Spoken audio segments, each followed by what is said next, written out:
트럼프가 당선이 됐고 이 당선을 도운 사람이 머스크인데 이 둘의 조합을 생각해보면은 세계 최고의 권력자와 세계 최고의 부자가 하나가 된 겁니다. 그리고 그 둘이 똘똘 뭉쳐서 무언가를 하려고 하겠죠. 가만히 있는 양반들은 아니기 때문에 뭔가 할 것 같은데 그것 때문에 앞으로 시대가 어떻게 변할 건지, 특히 둘 다 사업가이기 때문에 경제 쪽에서부터 키를 두고 변화를 시킬 거거든요. 저 고민형에 대해서 가끔 말을 많이 하는데 이 고민형 같은 경우는 제가 유튜브 했을 때 구독자 한 명일 때부터 뒤에 앉아있었던 친구입니다. 그러니까 한마디로 이 곰이라는 상징은 구독자 한 명 한 명의 상징인 거예요. 그래서 제일 좋은 자리에다 모셔두고 지금 방송을 하는 겁니다. 트럼프가 당선되고 나서 가족들 사진을 찍었는데 전 여기서 좀 투자 힌트를 하나 얻었거든요. 머스크와 그의 아들이 같이 사진을 찍었습니다. 머스크가 트럼프 당선의 공헌도가 상당히 높아요. 그래서 트럼프도 그거에 맞는 대우를 해주는 거죠. 가족과 다름없다라는 건데 트럼프 입장에서 가족의 의미는 굉장히 다릅니다. 보통 대통령이 되면은 백악관에 있는 주요 자리들을 모르는 사람들 시키잖아요. 근데 트럼프는 가족들을 시켜요. 그 가족들에 대해서 굉장히 애착이 강하고 가족을 되게 신뢰하는 모습을 보여주거든요. 그런데 머스크를 그 자리에 앉혔다? 머스크는 가족이라는 얘기입니다. 굉장히 중요한 일을 맡길 거라는 거죠. 그도 그럴 만한 이유가 뭐냐면 머스크가 트럼프를 당선시키기 위해서 꽤 오랫동안 노력을 했어요. 트럼프가 떨어지고 나서 한 일이 뭐냐면 트위터를 인수합니다. 미디어 싸움에서 트럼프가 밀리니까 트위터를 사가지고 트럼프를 도와야 되겠다. 본인이 거기서 하고 싶은 말을 계속 내뱉죠. 그러면서 트럼프를 지지하고 나 트럼프 좋아, 트럼프 지지할 거야 하면서 돈도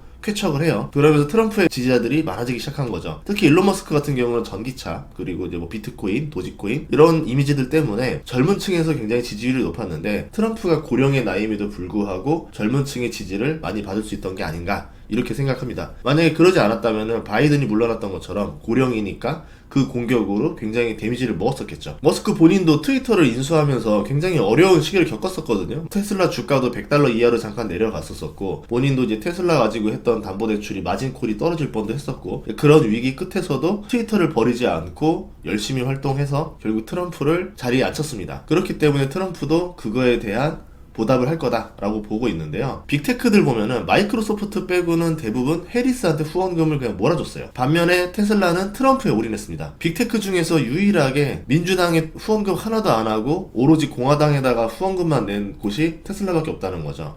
트럼프가 일론 머스크를 우대하지 않으면 나중에 공화당에 후원할 기업가가 없을 겁니다. 그래서 일론 머스크를 이번에는 후하게 대접할 수밖에 없다. 트럼프도 사업가고 일론 머스크도 사업가예요. 사업가지만 사업 외에도 각자 하고 싶은 세상이 있습니다. 그리고 한 명은 세계 최고의 권력자까지 됐어요. 자신들이 만들려고 하는 세상을 사람들은 그동안 몰라주고 계속 공격을 했습니다. 무수한 공격을 막아내면서 한 명은 사업을 계속 확장시켰죠. 우주선까지 쏘아 올렸고요. 한 명은 낙방의 아픔에도 다시 대선에 도전해서 대통령이 됐는데 미국 역사상 두 번째 사례가 된 겁니다. 단순히 이제 둘은 비즈니스 협력을 떠나서 정서적으로 많은 공감대가 있을 거라 봐요. 그렇기 때문에 트럼프는 이제 당선을 계기로 일론 머스크에게 굉장히 중요한 무언가를 맡길 거고 일론 머스크가 언젠가는 대선에 도전할 것이다. 저는 그렇게 보고 있습니다. 하나의 재밌는 뉴스가 있었는데요. 트럼프 조카가 트럼프는 머스크에게서 수백만 달러를 후원받고 머스크의 소유물로 전락했다는 글을 올렸는데 그런데 트럼프는 사업가예요. 협상에서 돈의 가치를 굉장히 중요시 여깁니다. 사업해봤을 거 아니에요. 그러니까 말만 하는 거랑 실제로 돈을 내는 거는 완전히 다른 일이다라는 걸 알고 있을 겁니다. 다른 나라의 국가 안보도 방위비로 협상을 하는 사람인데 얼마나 이 돈의 가치를 중요시 여기겠어요. 그렇기 때문에 본인도 돈에 받은 거에 대해서 어느 정도 보답을 해야 된다 이 생각을 할 겁니다. 머스크는 엄청난 후원을 했는데 트럼프는 전기차 보조금을 폐지한다고 공언했었거든요. 그리고 관세를 부과한다고 공언을 했어요. 미국에서 생산하지 않는 전기차는 이제 미국에 판매하기 어려워졌는데 테슬라 같은 경우는 미국 공장도 있기 때문에 타격이 없지만 중국에 있는 회사들이라던가 다른 내연 기관차 회사들은 조금 힘들 수도 있겠다 보고 있습니다. 머스크 같은 경우는 1,000억 원의 후원금을 내고 손해만 볼 거냐, 트럼프가 머스크에게 불리한 정책만 낼 거냐, 아니라고 봐야 되겠죠. 머스크는 X에다가 보조금을 없애면 테슬라에게 도움만 될 거다 이런 말을 했는데 아까 말한 이유들도 있고 머스크는 이걸 대비해서 준비를 해놨었어요. 저렴한 전기차를 출시해서 시장을 잠식할 무기가 테슬라에게 있습니다. 그거를 최근에 공개를 했었었죠. 다른 기업들은 그럴 능력이 아직은 없죠. 보조금을 받아서 사업을 해야지만 간신히 적자를 면할까 말까한 손익분기점을 가지고 있어요. 그래서 테슬라 같은 경우는 규모의 경제의 전기차를 생산하기 때문에 다른 기업들 대비 가장 유리한 조건에 있다라고 볼 수 있겠죠. 그렇다 하더라도 전기차 판매량이 떨어질 수는 있단 말이죠. 그런데 테슬라가 악재가 아닌 무언가를 갖고 있기 때문에 이렇게 자신있게 일론 머스크 말을 하는 거겠죠. 그게 뭘까요?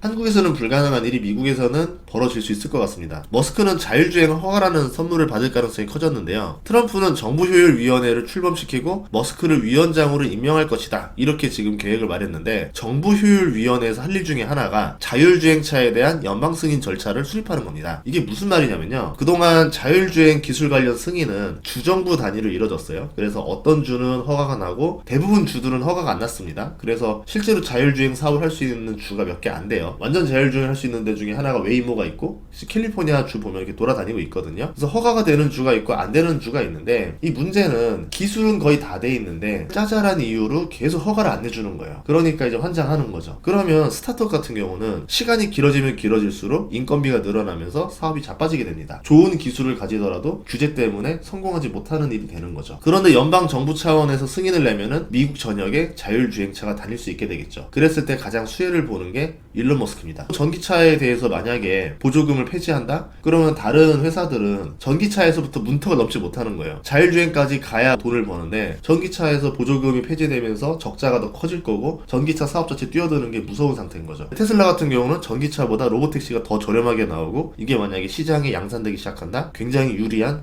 독점적인 위치에 가겠죠. 그래서 불리하지 않다는 말을 한 겁니다. 저번에 테슬라가 핸들과 페달이 없는 자율주행 로보택시 사이버캡을 공개했는데요. 이런 모습이고요. 안에 핸들이랑 페달이 없어서 사람들이 당황하더라고요. 26년에 이제 양산할 계획이고 가격이 $30,000다 이렇게 제시를 했는데, 그때만 해도 사람들이 가장 공격했던 게 규제였었죠. 규제 때문에 못 돌아간다 저거, 이렇게 말을 했는데, 규제가 풀린다? 정부효율위원회가 열려가지고 주 단위로 각계격파해야 되는 이 승인을 한 방에 싹 쓸어준다? 그런데 그 자동차가 모델3보다 $10,000 저렴한 $30,000에 나온다? 경쟁사가 준비할 틈도 없을 겁니다. 그러면은 가장 먼저 깃발을 꽂는 게 테슬라가 될 거고, 이 시장을 독점하게 되겠죠. 그래서 주가가 이미 올랐습니다. 테슬라가 $300 언제 가나 엔비디아 10배 오를 때, 그 전에 보면은 엔비디아랑 테슬라랑 주가가 똑같았었어요. 근데 엔비디아는 10배 올랐고 테슬라는 이제 2배 오른 상태 된 거거든요. 2주 전만 해도 $220 부근이었었는데 주가가 벌써 30% 넘게 올랐습니다. 그러면 다른 기업들도 다 올랐느냐? 전기차 기업들은 그렇게 오른 것 같지 않고 자율주행 관련 기업들이 몇 개 있는데, 모빌아이가 최근 주가가 비슷하게 올랐습니다. 테슬라만큼 올랐어요. 반면 우버는 트럼프 당선 이후에 주가가 오르지 못하고 오히려 내리고 있는데, 아무래도 실적이나 이런 데서 안 좋은 이야기가 나왔었고, 그리고 테슬라의 로보택시가 나오면 우버 사업은 굉장히 힘들어지죠. 그 우버 수수료율이 50%나 된다. 테슬라의 로보택시가 나오면 이건 사업이 아예 밀려버린다. 그런 우려들이 나오면서 주가가 좀 지지부진한 상태입니다. 현재 자율주행 시장은 분주히 움직이는 모습들이에요. 우리가 생각하는 것보다 아주 멀지 않다라는 걸 알려주는 신호들인데, 중국에 자율주행 신생기업이 하나 있습니다. 포니 AI라는 회사가 이제 나스닥에 상장 신청을 했어요. 그런 회사도 준비 중이고, 우버도 무언가를 준비하고 있고요. 웨이모는 웨이모 원 서비스가 있는데 15만 회 이상 유료 여행을 제공했다. 그리고 매주 100만 마일에 완전 자율주행을 하고 있다. 이걸 발표했죠. 자율주행에 대해서 사람들이 서서히 체감하는 중인 거죠. 경험을 하고 나야 당황하지 않고 양산을 했을 때 빠르게 신청을 할 수 있기 때문에 그거를 좁혀주는 일을 하고 있다 보시면 됩니다. 이제 자율주행차가 오면은 또 바뀔 거라 봐요. AI 혁명 다음은 자율주행 혁명이라 생각하거든요. AI가 하나의 플랫폼이 되고, 이제 이걸 기반으로 지금 챗GPT 기반으로 여러 프로그램들이 나오기 시작했습니다. 사람들이 굉장히 편리한 프로그램들 나오기 시작하고 재미있는 일들도 많이 하고 있는 것 같은데, 자율주행이라는 공간이 여행이 될 수도 있다 봐요. 숙박이 될 수도 있고, 영화관이 될 수도 있고, 이동하는 식당이 될 수도 있겠죠. 그리고 자율주행차가 늘어날수록 운전은 더 안전해집니다. 여러 자동차가 서로 카메라 상황을 공유하겠죠. 그러면은 갑자기 달려오는 것처럼 느껴지지만 이미 저쪽에 있는 테슬라가 카메라로 정보를 공유했기 때문에 얘는 피할 수가 있겠죠. 더 안전해지는 겁니다. 그동안은 이제 규제나 이런 것들 때문에 뭐 공유를 못한다던가 이런 일도 있을 수 있었는데, 이런 효율위원회에서 이런 불필요한 규제들을 해결을 해준다면은 훨씬 더 안전한 자율주행 시대가 빨리 열릴 수도 있겠죠. 그동안 신기술이라는 게 규제라는 벽 때문에 시간을 놓치고 비용 증가로 이어져서 파산하는 기업들이 많았었는데, 이제 머스크가 위원장으로 가서 정부효율위원회라는 거를 어떻게 하는지 보여주고 이게 성공 모델이 된다면은 우리나라도 이걸 좀 배웠으면 좋겠어요. 신기술이 규제의 벽 때문에 시간과 돈을 낭비하는 일이 줄어들면은 우리나라에서도 성공하는 스타트업들이 많이 나올 거라 생각을 합니다. 다음 시간에도 좋은 정보를 찾아뵙겠습니다. 구독과 좋아요, 알림 설정 부탁드릴게요. 고맙습니다.